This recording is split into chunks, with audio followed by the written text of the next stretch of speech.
Hello, I'm Elizabeth Becker, Curator of Education at Albuquerque Museum. We are pleased to present this virtual conversation in conjunction with the exhibition 30 Americans.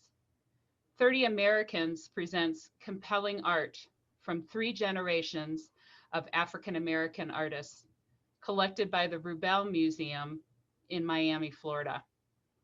While the collection is not a comprehensive representation of African American art in the United States, it does provide a sampling of important paintings, sculptures, photographs, videos, and installations that reveal some of the complexities of African American culture, as well as the tension between the freedom to articulate individual experiences and the powerful social, cultural, and economic forces that shape that freedom. Today's virtual conversation features artist Shinique Smith. Smith is a multimedia artist who, for over a decade, has included clothing, textiles, and found objects to construct paintings, sculptures, and site specific installations. Examining the ways in which these objects resonate on a personal and social scale, her works operate at the convergence of consumption, displacement, and sanctuary. Born in Baltimore, currently residing in Los Angeles, Smith's artworks have been exhibited by and are in the permanent collections of major institutions such as the Baltimore Museum of Art, the Denver Art Museum, the National Portrait Gallery, and the Whitney Museum, among many others. Her work is currently on display in the 30 Americans exhibition. The conversation is moderated by Dr. Kymberly Pinder, who is an art historian, curator, and acting president at the Massachusetts College of Art and Design. She received her PhD in art history from Yale University. Pinder writes, teaches, and lectures on race and religion in American art. Before joining the Massachusetts College of Art and Design, she was the dean of the College of Fine Arts at the University of New Mexico and interim director of the UNM Art Museum. Without further ado, I will turn it over to them for the conversation. Great. Thank you so much. I'm really excited to be here with Shinique. Hi, Shinique. Hi. I'm happy to see you. Yes, I know. I'm so thrilled that we have yet another opportunity to reconnect. You and I first met via email in 2008 when I was asked by the Art Journal to interview a contemporary artist from a list that they had compiled and sent to me. And I chose you based solely on wanting to know more about your work that I was so drawn to. I also was interested in the fact that you're from Baltimore, which is also, as you know, my hometown. Your work definitely looked like like there was so much to unpack there. I knew we would have a lot to talk about, and our conversation then occurred. It was about 6 months before the first 30 American show. And luckily, we met again when you were visiting artists at the School of the Art Institute of Chicago, where right. Remember that? That was the first time we met. I forgot that. Yes, and we did karaoke. Remember that? Oh yeah, I made everybody do karaoke back then. Oh, and you brought the actor with you. Yes, karaoke. That's when we met before he was in the biennial, and I was like, I looked at you and I said, "You brought a ringer with you?" That's right. The Astor was. I totally because he couldn't really sing. I forgot all about that. Yep, we did karaoke, and we were actually connecting that evening mainly because we had agreed and had been planning to teach a class together. Right. And that was all based on our connection that we made during that Art Journal interview. So that was great to collaborate with you, actually, to teach a 2-week class at Oxbow. And I'm so glad that we have continued to stay in touch and that we are doing this interview right now. It's really great for me to be able to constantly reconnect with you. So, Likewise. yeah, Thanks for thinking of me. I'm always thinking of you because you're a fun person to talk to. And your work is, really engaging, and it is something that when I went to the 30 American show, finally I got to see it after it's been traveling for so many years. Right. I was excited to see some of that at this point. It's very early work for you, right? Some of your early sculptures. And we're definitely going to get to your work after we talk a little bit more about the exhibition. I'm excited for you to show some slides and talk about how your work has changed and evolved from the first time we spoke in 2008 to now. 30 Americans, as Elizabeth had mentioned, it's a show that has been traveling since 2011. And it's been at 20 different venues in as many states. Wow, 20. 20, yes. And the great piece of trivia is that the very first show opened exactly 12 years ago on December 3rd, 2008. So Which is today. Yes, it's today, I know. Wow. I know, so it's great. We could have chosen a better date. There was a series of dates to choose from, and I know, and neither one of us knew that the third was actually the anniversary. No, just kismet. It is. As we had mentioned, and we were talking about this over the last couple of weeks, the art historian and art historian and critic Gwen Shaw wrote an article about 30 Americans last October 2019, and how the show affected everything from the market for African American artists to also actual collections in museums. And that made me go back to our art journal interview. And in that first interview, I asked you about being in one of the F shows.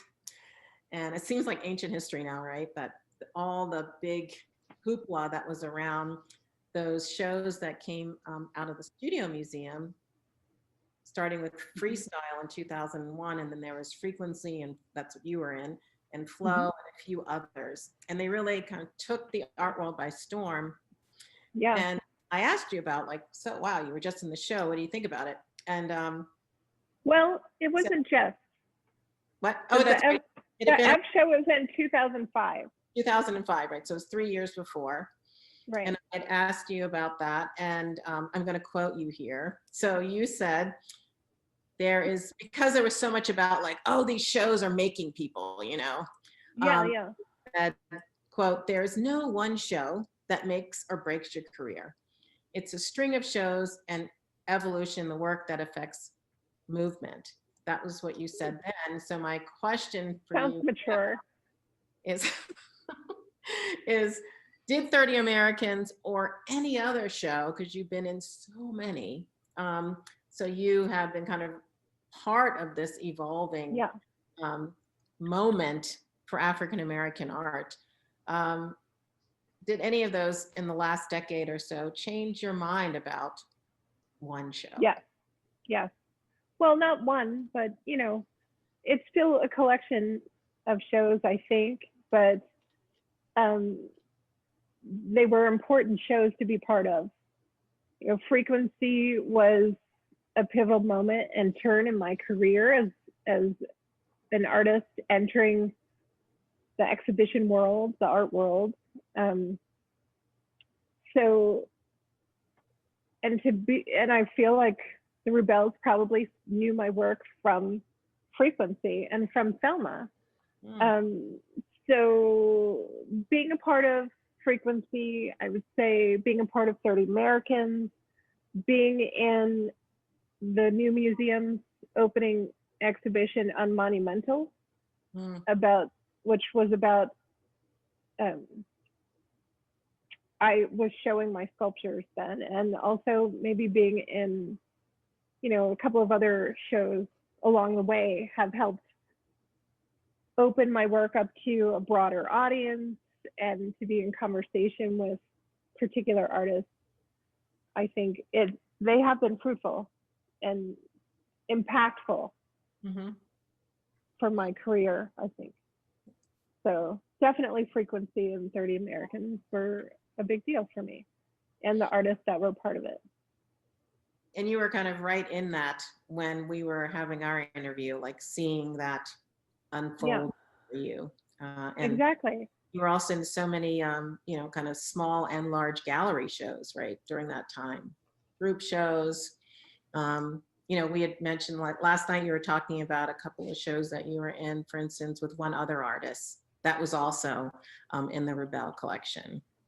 Oh, are you Micheline. talking about Micheline? Yes. After Micheline and I were both in Frequency, and we're good friends. We moved around, had our studios in the same building for a while, and we showed together a show. It was a 2-woman show at a gallery that's no longer open, Karen Golden, which was in Chelsea. And it was a tight, small show. I think we each had 3 or 4 works, and the Rebelles came to see it before the show opened. And I think they purchased like 90% of the work from the show before it opened. Definitely the 3 works that are traveling off and on in the 30 Americans came from that show. We called it Prime Time. Prime Time, Shinique Smith, Micheline Thomas, or Micheline Thomas and Shinique Smith, something like that. And Mickey was going through a breakthrough in her work, and so was I. At the time, we were also exchanging materials in some ways, because some of the costumes from her photography ended up in my sculptures, and I loaned her, I have this huge bouquet of faux flowers that I bundled with my signature ribbon, black and white ribbon, that I loaned her for some of her photos that I never got back, by the way. Maybe she'll send them to you right now. No, but I mean, it was an electric time in New York, because we were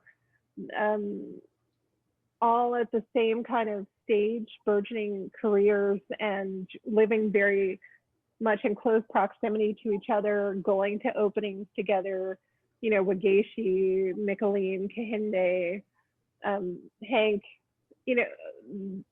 the artists that we would see each other on a regular basis out and about. It was a different time, certainly a different time than it is now. Mm-hmm. Well, that leads into my other question. When you're talking about good. I'm glad my tangents lead somewhere. Yes.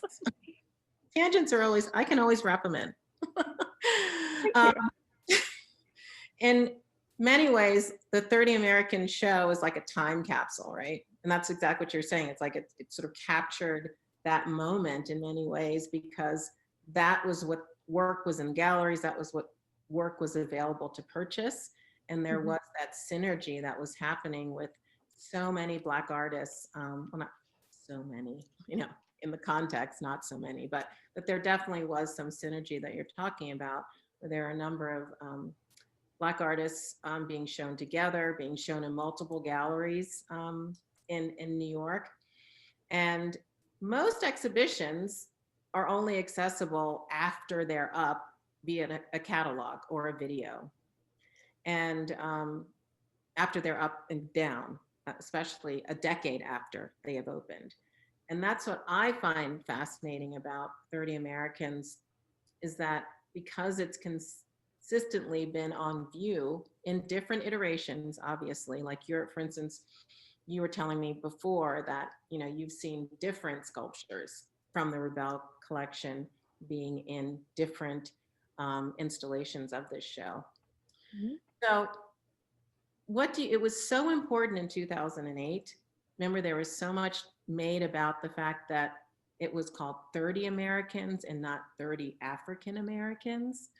And that was such an important part of the show. The show kind of blasted onto the scene in 2008, and then started traveling starting in 2011.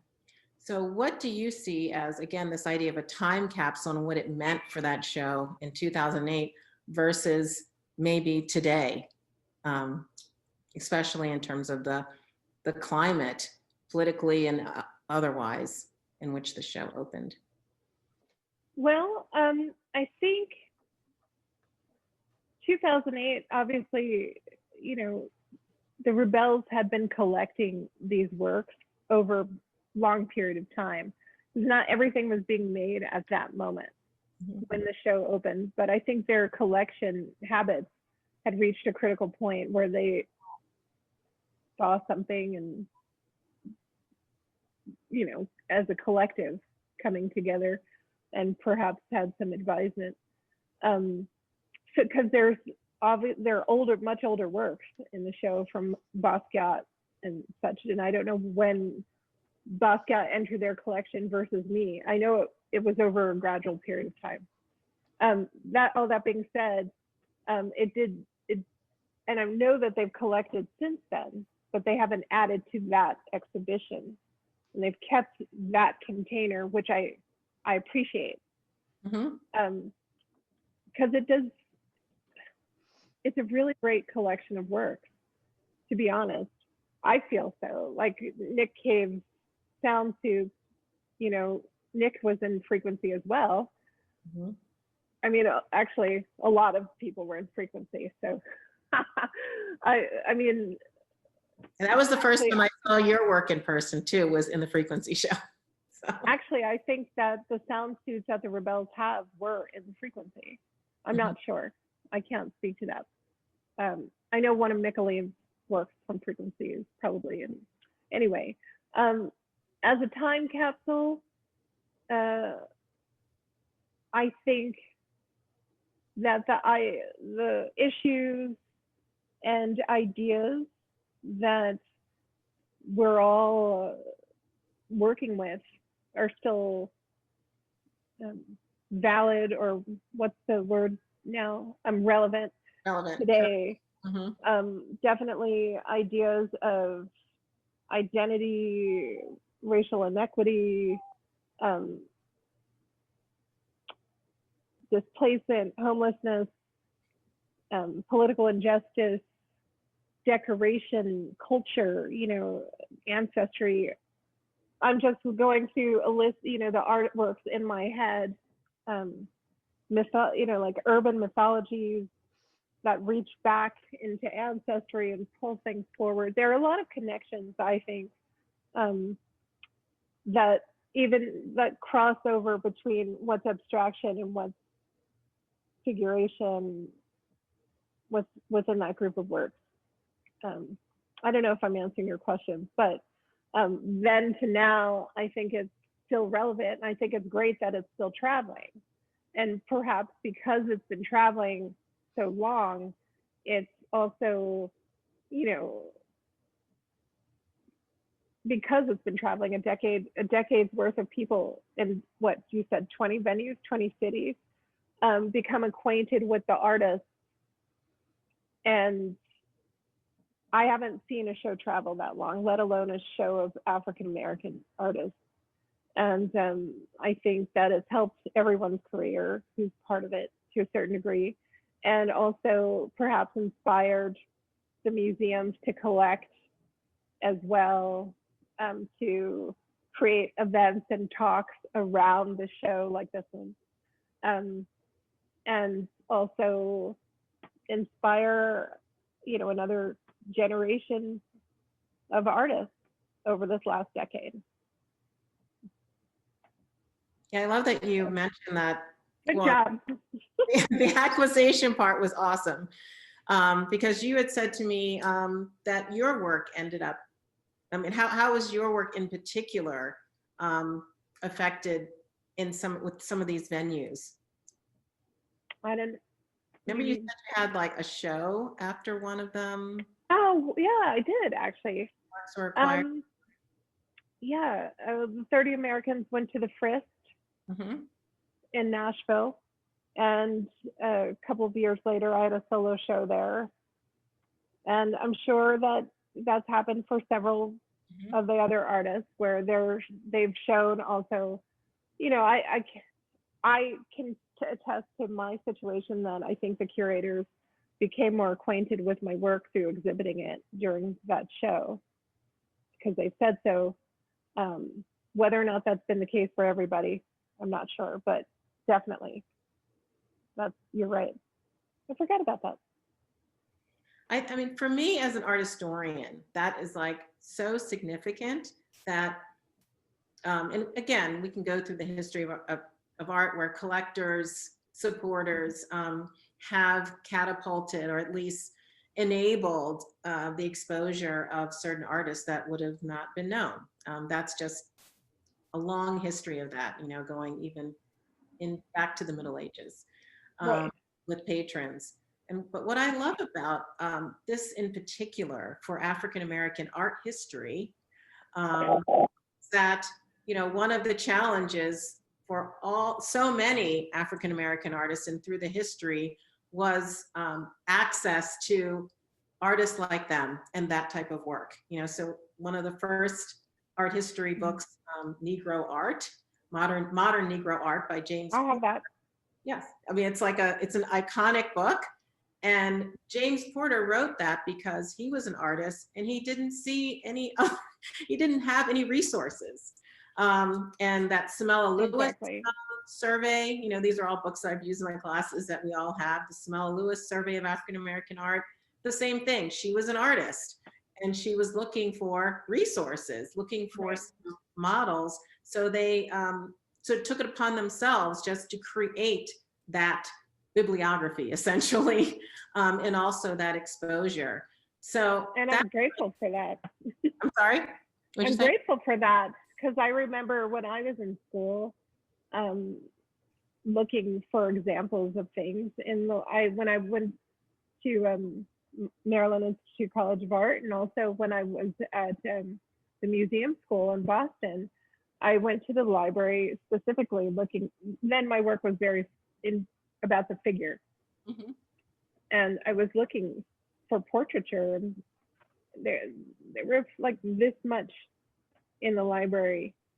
It was like Henry Osana Taylor, Henry Osala Taylor, and maybe John Biggers. Definitely no women. Maybe Edmonia Lewis. There might be, but not her own book, a collection of books. I didn't mean to cut off your question. I'm just adding to what you're saying. There's like nothing. There was nothing, and now there's a lot. And being able to see, so what I love about this show is that it's better than a book. You actually get to see the actual art. Right. Again, speaking as someone who has— But there is a book. There is a book, yes, there is a book. But speaking of someone who has taught African American art for decades, and there were so many times that I was teaching work that I had never seen. I'd never seen one piece by these artists. And so that was something that's so exciting about this show traveling and going to all these different places, is that it actually goes back to some of those more sort of community-oriented traditions of exhibitions that would go around the country to teach, you know, about art or about the themes in it. You know, I'm going back way back to like the 40s when the country would mount these types of exhibitions that would go around. But this, of course, is being done by a private collection. And as you said, and I didn't even think about this until you mentioned this when we were talking earlier, that it is inspiring, you know, that it's inspiring upcoming artists. So all these kids who are, you know, Black and brown kids who get to go to these exhibitions and think, oh my gosh, this is an entire show. Not just one or two people, but an entire show of people who look like me and are painting people like me, or creating work that is about stuff that I care about. And I would love for us to have another conversation 10 years from now and see like if we've met some artists, some really young upstarts who are like, I went to see the 30 Americans and that's why I'm an artist now. I'm sure that we'll be able to do that. And that'll be a date for us to plan on. Oh. Okay. You should be able to hear that now. Yeah, probably, right? Because it's been 12 years. in the beginning, when I first started making sculpture, it was out of a reaction to using textiles and fabrics as a surface for paintings and mixed media works. And I was doing a lot of installations of calligraphy and cut paper that were temporal. They were site-specific installations that only existed at that time, paint on the wall and paper and sorry, moving around. I'm sorry. At any rate, when I first started showing, I was in a lot of group shows, and I did a bunch of these works that were calligraphy and cut paper and collage and materials that were emanating from the wall, and they were not permanent. And after showing and making a bunch of pieces, there was nothing concrete. I had the elements that I moved around, and I had been reading about the exportation of used clothing and looking and thinking a lot about how we migrate as people, what belongings mean to us, and seeing how people tie up and compact and group together things that they want to get rid of and put it out on the street in New York. And I know that clothing was getting chunked into bales and being shipped overseas, and I really wanted to make a sculpture that was like that bale, that was full of multiple possibilities into one unified form. And I'm not a machine, so things came out very organic and bubbly, and I made a lot of bundles for a while, and not real, because I didn't study sculpture. I was drawing and I did painting and things like that. So I figured it out as I went. And my friend Z at the time, she's like a badass contractor, showed me how we could create a framework to make the bales, and she helped me make this happen. Clothing, when it's compacted, weighs a lot. The first bale, my first solo show was at the Boulder Museum of Contemporary Art, and I had my first bale sculpture there, but it was borrowed from an exportation company. They let me borrow one. They wouldn't let me buy just one. You had to buy a container full of them. And I bought it, and it weighed 800 pounds, even though it only came up, like 48 inches high, 60 inches wide, and the depth was like 30. It was a chunk. We had to just place it. To clothing, how heavy your laundry is. When it's compacted, it becomes really heavy. So that particular piece split into 4 quadrants.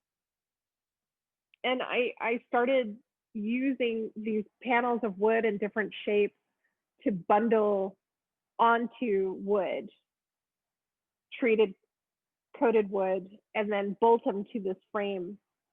And it weighs a lot, but it weighs probably about 400 pounds. But that, for that size, is like 6 feet tall, 6 feet wide. It would weigh a lot more. You're muted.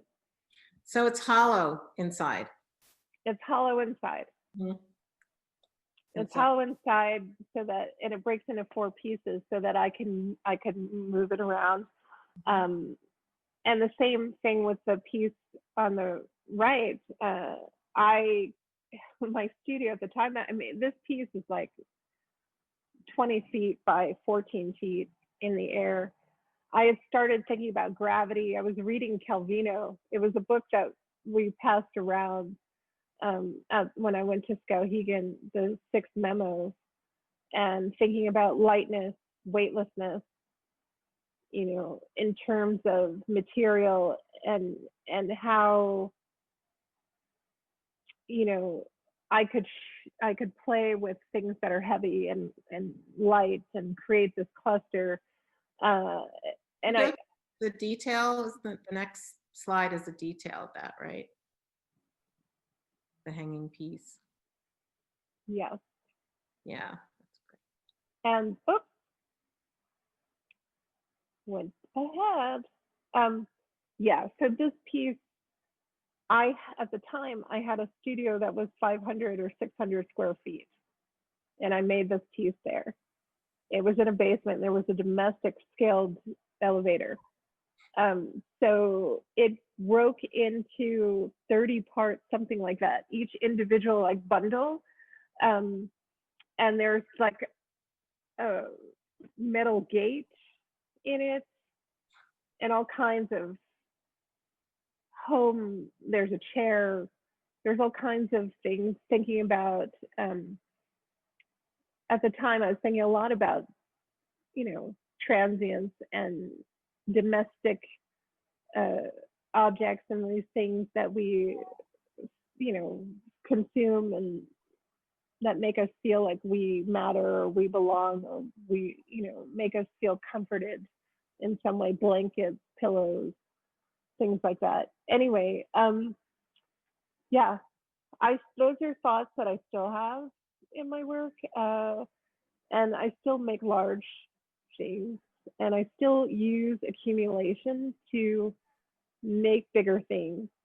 I was in this show a couple of years back called Revolution in the Making with Felita Barlow and a group of Felita Barlow and maybe Linda Benglis, Lars Schnitzer. We had a conversation about making sculpture together, and we were talking a lot about how there's a thing about achieving scale through accumulation that women artists and sculptors use because of our physical limitations to make something big with our own hands. Anyway, I'll move ahead. At the time, yeah, go ahead. I'm glad that you're talking about that because it's your next piece. I know you're going to be showing this, and it's like a giant scale, right? It's really big, and I know you have some other wall pieces that are in this slide deck that take over the entire room. So please. Yeah, and also through accumulation of many bits of matter. And this is what I was talking about temporary installations and moving them around. This is at the National Portrait Gallery, and it was a room. I was the only female in this group show that was about hip hop portraiture, which I thought was interesting. So I created this sort of shrine to hip hop artists that had passed away during my lifetime. I had been collecting memorabilia from people after the last piece I showed you. This piece, I had an idea to make this kind of form with memorabilia from people who had passed away, a sort of requiem. Yeah. Mm-hmm. And I had started to collect these things. So like t-shirts and all kinds of things like that are in here. Aaliyah, ODB, Tupac, and Nikki Giovanni wrote a poem for the exhibition, and that's being piped in the room. She was reading it. So Nikki and I were the only women in the show, which leads to works in the Rebels collection, and to say that those installations that I was making, I started to recycle the bits from installations back onto panels. I started to make works on paper and collage paintings at that time, and this is one of the first ones. There's fabric and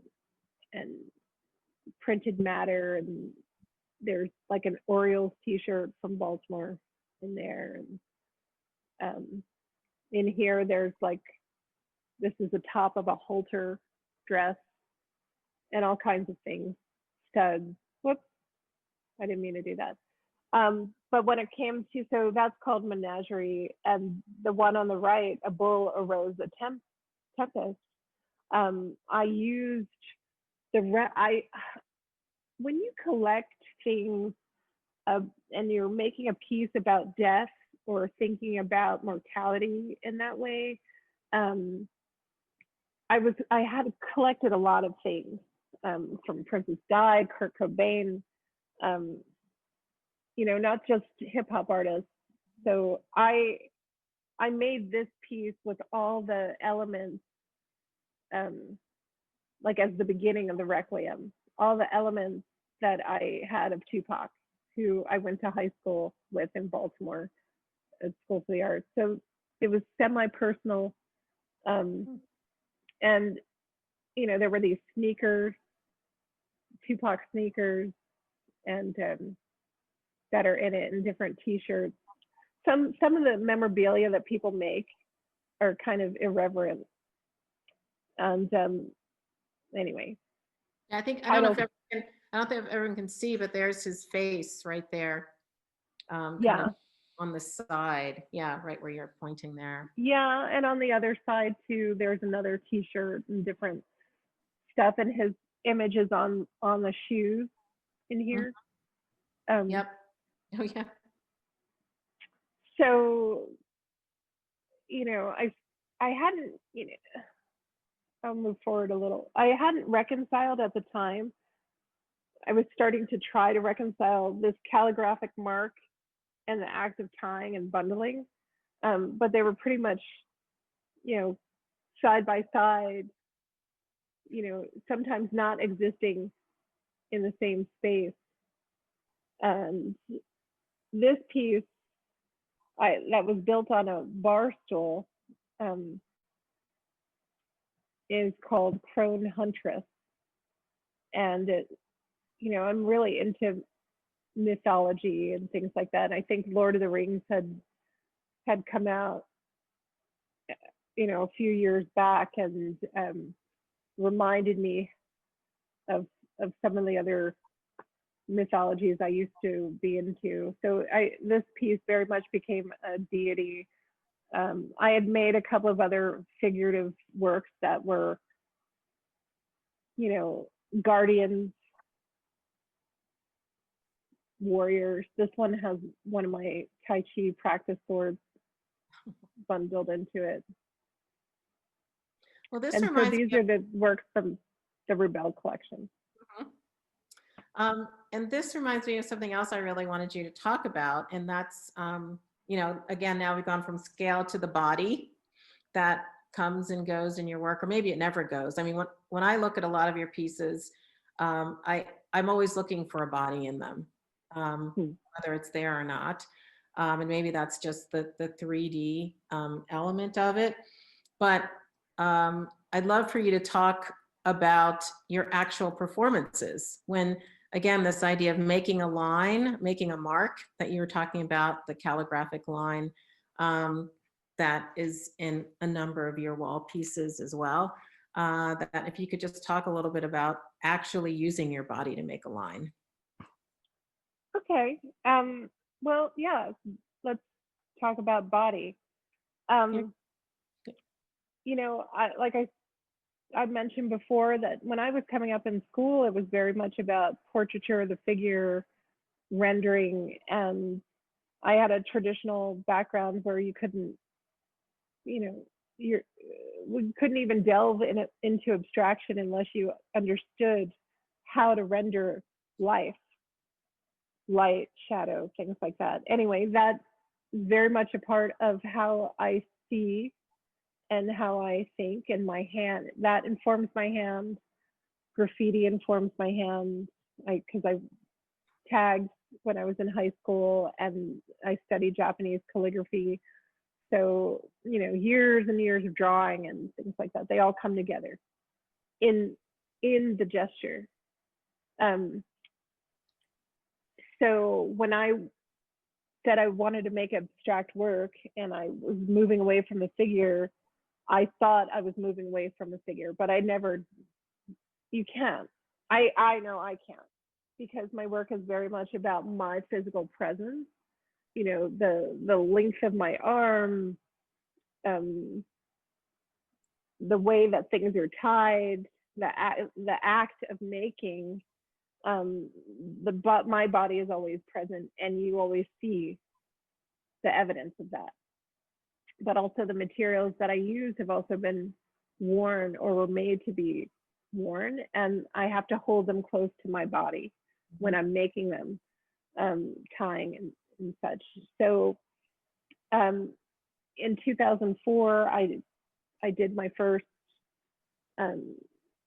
gesture where I bundled myself, wrapping myself with objects and clothing that meant something to me, and documented it through photos in my studio.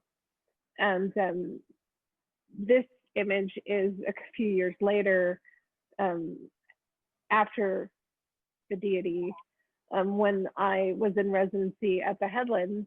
I wrapped myself on the beach there, and this was documented in photography. So, you know, the act of making is performative, and then there are gestures that are more performative than others, like this piece. And actually there was an oil spill near here, just like the year after making that piece. So things take on a figurish shape. I don't like to make things out of obligation. I want to, you know, when it's supposed to be a figure, it is a figure. It happens sometimes without my intention, because even though I'm making sculpture, it's made intuitively, and so sometimes the figure is a figure, you know, it comes out as a form, and other times you just see it in the fact that I've dyed all the things in a bale, or that, you know, that I've tied it all, you know, that I've written it all. And then at the Studio Museum, I had a solo presentation that was an installation, and I started to use my body. It was really a reaction to, I have to say this, I thought I would never do something like that. I used to be like, oh, it's such a hippy dippy kind of thing to do, body prints, you know. But it made sense at the time, because Barclay Hendricks was showing upstairs. He had a solo presentation above me, and there were all these paintings of him that were so, you know, masculine, standing nude with, you know, male prowess and confidence. And, you know, I thought about my relationship to Barclay and how, you know, we both have a relationship with coolness in terms of like what that, you know, what that means culturally. And mine is more of an 1980s style, graffiti style, punk rock sometimes style. And so I had this like girls' bedroom / alleyway installation downstairs, and I said, well, how can I match the masculinity? And I said, I have to use my body to make marks on the wall. So I inked up my arms and my boobs and things like that, and made marks on the wall for the first time. I love that. I love that piece. And you know, last time we talked about it, you didn't tell me about the Barclay relationship upstairs. I mean, we could probably have a whole nother talk about you're downstairs, he's upstairs. What does that mean, right? But I'm glad you also included this piece too, which I had never seen before. Yeah, this is at the Denver Art Museum. Twilight's Compendium is the name of it. There's a central bundle that's dyed, and it's hanging from the ceiling, and then there's fabric and other elements that are naturally blue, velvets, and some things dyed, and collage, but on top of these body markings here. And I was trying to make a catalog of blues and a catalog of gestures, and take that Yves Klein thing and not just make it mine, with my body doing my gestures on the wall. And in the making of it, I realized there was like the catalog of gestures were sometimes like cliches and sometimes homages. You know, there's this Anna Mangetta moment of dragging my arms down the wall, and there's punch marks and all kinds of things in it. But so that on the left, that's me. In the beginning. Yeah, after making all the marks. Mm-hmm. So I use my. Yeah, I'd like for you to keep going to, so when I saw that piece that you just showed, that's all your body marks on the wall. I love how there's always this, not always, but there's frequently this tension between, the 2D mark on the wall and especially in these slides, it's hard to see sometimes in the slides that there are so many, there are 3D elements that are coming out because you integrate them so well. And right, they get flattened on the. Yeah, because that's why I keep bringing this up, because I know that you care so much of it being a physical experience, that it's an installation that that you physically made with all of your body, knowing that the viewer is going to be physically in the space as well, right? Yeah. And then surrounded by the remnants or the echoes of your body. Yeah. So I'd love it's a quite large space. I think I have a video somewhere. When I see these again as this kind of flattened image on the slide, as all the viewers looking at this are also seeing, then I'm thinking about, for instance, the work behind you and some of the other slides that you have coming up of actual very 2D work, whether they're prints or paintings. When you get past these hanging sculptures. Well, I wanted to. Oh, okay. So go should ahead. I skip what I was going to say about? No, go ahead. I had included these because it's a transition from using the body in mark making into using my actual clothes and bundling them. So you see my form in a different way, in different ways. There's another body printed piece here. Is the significance of using your own clothes exactly what you were talking about with those, the requiems, the memorials, like that they're remnants of actual people?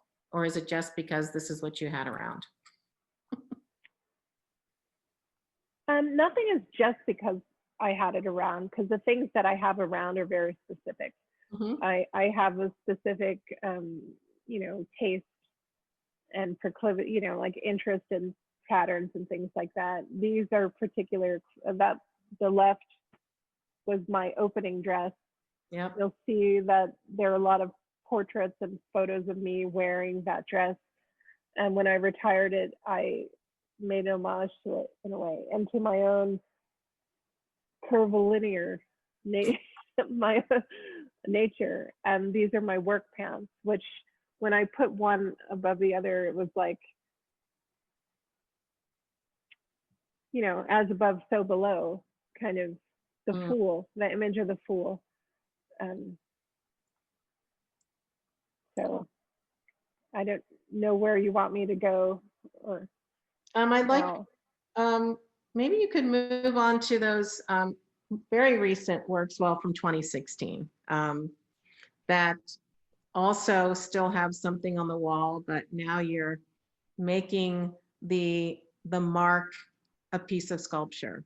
So I'm thinking about the open word lattice pieces. Okay. Yeah. I'm very interested in these, because these are new to me in terms of your work. I know they're not so new to you anymore. Okay. Well, this is at the first, actually, Mm-hmm. from the solo show that we just mentioned, Wonder and Rainbows. Mm-hmm. Why did I make this piece? I started making cutouts, I guess a while back, when the New York Times commissioned me to make a piece for the Times. I made a tea sculpture bundle, and so I started taking some of calligraphic drawings and cutting them out with a jigsaw, and I wanted to see, a different kind of veil that you could see through, and it just morphed over time, where it became like the surface you can't tell from these images is different black paints. And maybe on this one on the left, you can see that there's drawing into the black And yeah. then on the interior, there's a collage, like a vessel, definitely inspired by Moroccan architecture, um, by graffiti. This type of mark is more graffiti-esque. I guess I think a lot about containers and trying to reveal more of the inside. Like we said, the things are hollow, the bales, and so now this is one that you can see inside, and it has a whole another interior space that's more active than the exterior. Yeah. I, And I love the next work that you're going to show, these really big installations, you know, kind of, you started with those earlier ones that were hanging. And yeah, you're taking over like entire yeah. buildings. I mean, it's been pointed out to me, and I know this. I work in like the round. I don't like say, okay, this is my period where I'm making this kind of work, and you know, so there's always going to be bale sculptures. I'm making bales every once in a while. I didn't make like 20 at the same time. I've made 20 over a period of 17 years. Mm-hmm. And the hanging sculpture is something that comes and it goes. Some pieces need to be elevated. And this piece was very much, it's called Forgiving Strands, born of earlier works, which I don't know if I, like this one, where you see I started to create these braids that dangle. I don't know if you can see, they're very, yeah, they're integrated. Mm-hmm. I guess I took the other ones out, but I was looking at adornment on ancient sculptures. I had been showing at the Museum of Fine Arts in Boston and looking a lot at, you know, antiquities in the collection, deities, sculptures that have beaded, dangling belts and jewelry. And I had started to incorporate these gestures into painting, draping braids to extend the calligraphic line in some of the paintings. But then when I wanted to just work with that, I brought out one large strand and it wasn't enough. I wanted to create an environment, and then each one became like a necklace, like people have brought up the relationship to different bodily, you know, elements in the body. To me, each one is also like, they're linear. You have to walk along them. It's also variable, but they drape. And each one has its own character and story and weight and gravity. Yeah, the next one is a detail. There you go. So, yeah. I took this detail when I was on the lift Wow. installing a piece.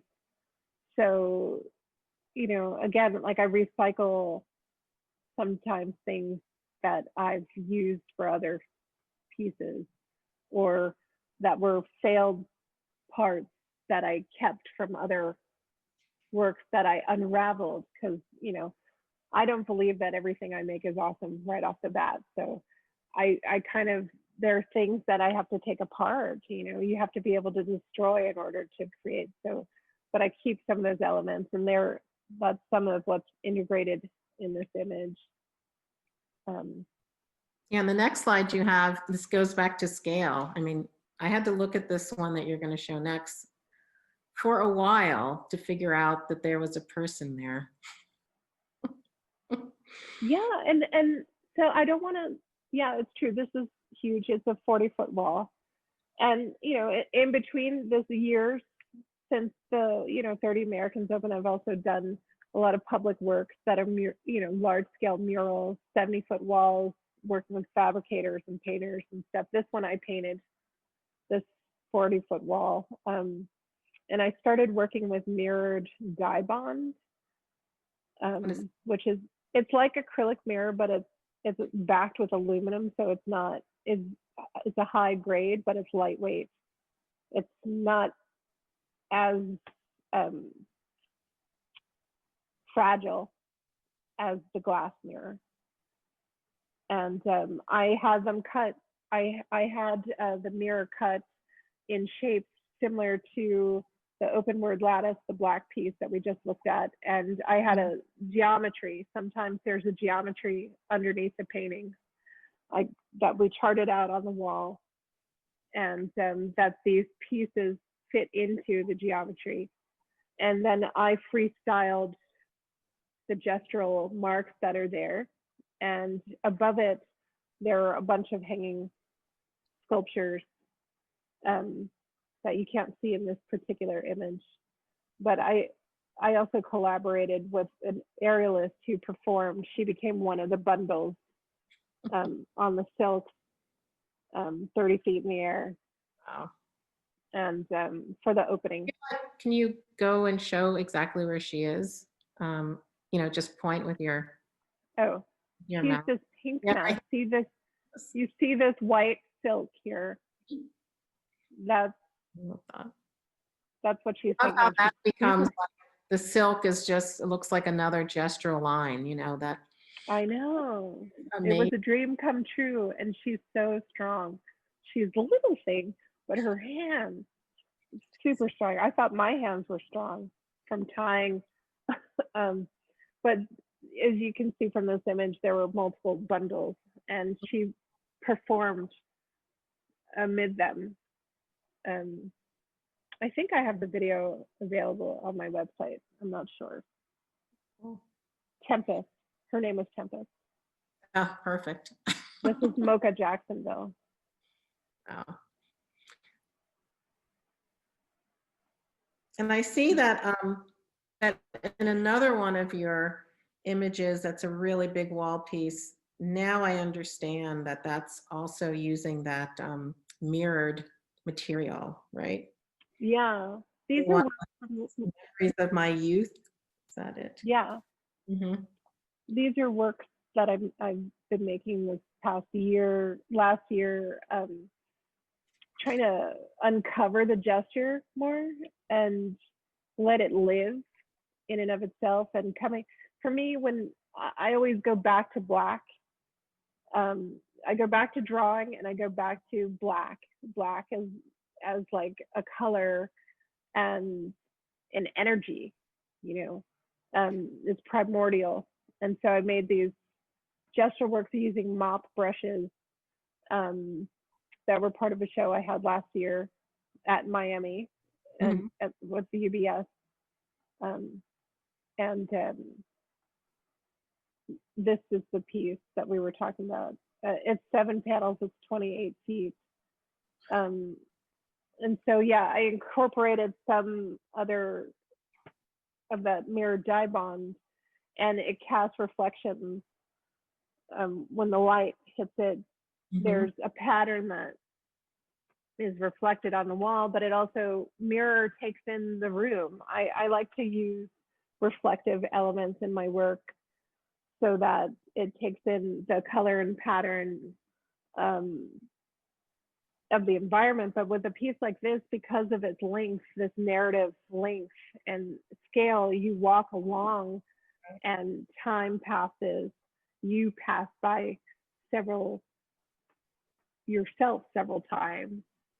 And the making of it and the experience of looking at it reminded me of growing up in Baltimore and taking the bus, the 23 that I used to take to school, and how you would catch glimpses of yourself in mirrors or in windows as you go by, or in the reflection of the bus. And the different yards and buildings you would see. So yeah, I think this is another aspect of your work that I've always admired. And when we first met, I kept bothering you about graffiti, but but I think what I liked about it, because what I love about mural work and graffiti work is that it's time-based. It's about you like moving through the work. It's not just standing in front of it, but it's so much about motion. And I think all of your work seems to be in motion. It's in motion, as you said. It's that energy that is coming through the line. and also engaging your body as well as our bodies, because of the scale and how you have to experience it.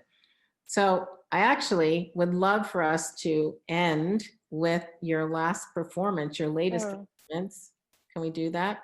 Just show a little bit of it? Can No? I say something Yes. before we jump away? Because you were saying something really interesting Okay. about the work. Sure. That I just want to say motion is important and speed is important. Speed and confidence, because a lot of the things can't be erased that I'm doing. Graffiti can't be erased. Black ink can't be erased off rice paper. That there's a tension between containing that energy, either in a bundle or in a collage, that I'm really interested in that balance. So I appreciate that you see that. Oh yeah. And you were saying. Yeah, I don't know if we can watch the whole thing. I'd love, I don't know if you can just show the beginning of how you become a bundle. I mean, a wrapped person or body, like that body that I said I'm always looking for in your work, that in this, you actually become a piece. The piece that I was talking about from 2004, and I had never, those pieces were never performed live. 2004, 2007, 2018, I performed this piece called Breathing Room, which had a whole environment attached to it. I've worked with breath a lot in my work since grad school, recording my breath, sampling it, creating rhythms to create dance pieces and collaborations with other people with. So this particular piece where I'm setting it up, this is performed again in January 11th this year. And I have 3 yoga instructors from Baltimore, Black women, who I chose them because I know that they could perform the breath with me. I've created this room that's an environment, and I'm going to try to play some clips for you since I am doing the thing. I'm going to share my screen. Great. And try to make it big. Can you see that? Perfect. Yes. Okay, so these are some excerpts from Breathing Room, Bound and Loose.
There's a long pause of silence.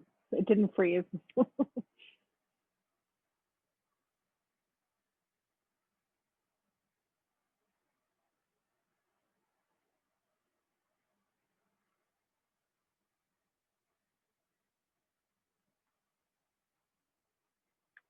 So I don't know how much more you want to see. You're No, I think that's good. I mean, I watched the whole thing, and hopefully, is this accessible on your website to see the whole thing? I am about to make it accessible. You know, there were when the video was edited finally, it's a long performance. It was 28 minutes. Mm-hmm. I don't know if I sent you the whole thing or just the excerpt. You just sent me an excerpt. Mm-hmm. But it takes me a while to get fully bundled. Each woman gives me things. The audience was given small bundles when they entered, and they kind of create an offering, and then the women unwrapped me, and there's breathing throughout, and the audience is engaged in the breath. When the video was edited, finally finished the documentation, there were different points when I felt like I wanted to share it, but then something else would happen in the world. You know, the pandemic happened, and different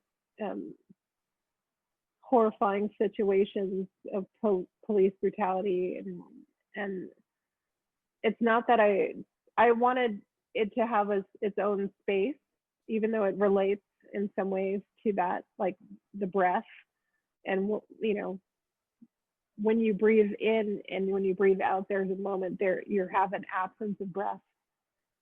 And I did a piece years ago called "This Between Two Breaths," and I performed it with a dancer who's a young white woman, and I was constricted. Mm-hmm. And it was about balancing the gesture with the bundle in my work. But then Eric Gardner happened within the time frame that we were about to perform the piece, and gave another layer and read on the situation in my work that I hadn't seen before. So I wanted to elaborate on this gesture, on spirituality, and hold the space of being bound. I'm bound for, you know, half the time, and my vision's obscured, and I essentially become an object in the room. And then there's a release at the end when I'm unraveled. And so it's something that's experiencing it is different than watching it. But thanks for letting me share part of it. Yeah, I'm glad you did share some of it. And just to, you know, to let everyone know who's watching this, that you did that in January, right, in Baltimore. So January 11th. Right. So it's very recent. So when you're, you know, saying how you kept wanting to release it, and then there was another moment that we were dealing with in our world. And now it's almost a year. Yes, almost a year. Right. And now I know, and we could even, like, I'm sure you've thought about what would it be like to even do that performance now? You know, everyone's wearing masks, and we're so afraid of people's breath right now. So that's like a whole nother way, a whole nother layer, right, of the meaning that now is put on to this performance that happened before we were anyway aware of what we were about to enter into. True. I could create a COVID bubble for people to come in, and for people to perform with me, and then you could see it live, like webcast live. That might be the next way I perform it. Yeah. We don't know. I hope not. Anyway. Well, Shinique, I could talk to you for a couple more hours, but I think that I know. we have to wrap it up. But I definitely wanted to get to your performance, and for you to share just a little bit of this, because I feel that for me, when you sent me that video, it, and again, I like when everyone's work is very tidy thematically, and I know that not all artists are, but you are. I am. Yes. just like how you said that things are in your studio with purpose. And I feel like you can look at the trajectory of your work and see these elements that are very consistent, Right. developed, and Right. they ebb and flow, but it's still such a coherent body of work. And that's Thank why, you. I'll take that. yes, please take it's really good. I love it. You know, it's like, and I don't know, I guess it would be too much of a pun for me to say that, you know, your work kind of is tied up in a nice bow at the end with all the different ways that you follow very similar leitmotifs, you know, throughout all of your work, whether it's 2D, and again, those amazing prints that you've been doing, pretty much along the line too, where you're able to express and exude all of that energy that comes in these works that are all about a space too. But you're Right. able to communicate that energy on a completely flat piece of paper. I mean, I think that's just, that Well, is I an, appreciate that. I mean, the goal for me is to, you had asked on paper in an email how the world may have affected my work between then and now.